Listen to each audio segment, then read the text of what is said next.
April 1977, a counselor at Camp Scott, Oklahoma, returns to her tent after an on-site training session to find it ransacked.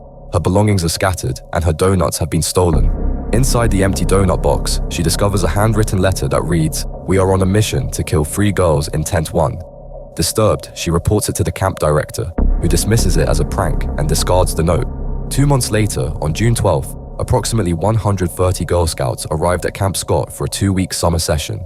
Among them were tent mates Lori Farmer, Michelle Goose, and Doris Milner, all between the ages of 8 and 10. Normally, each tent housed 4 Girl Scouts, but due to an odd number of girls in the camp's Kiowa unit, they had to make do with just 3.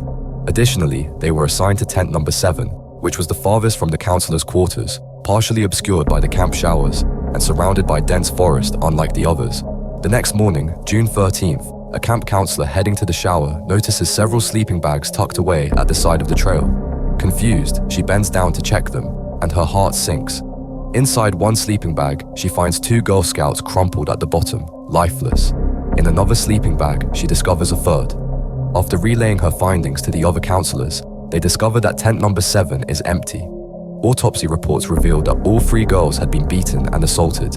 The authorities promptly launch an investigation and identify Gene Leroy Hart, a nearby jail escapee with a violent criminal history, as a prime suspect. His past offenses and the proximity of his last known whereabouts to Camp Scott raise significant concerns. A year later, he is arrested again and faces trial in March 1979. However, due to the limitations of DNA technology at the time, the evidence against Hart is deemed insufficient, leading to his acquittal by the jury. Although Hart collapsed and died from a heart attack just months after his acquittal, DNA testing continued in subsequent years. In 2022, authorities publicly stated that the DNA evidence strongly indicates Hart's involvement, yet the case remains unsolved to this day.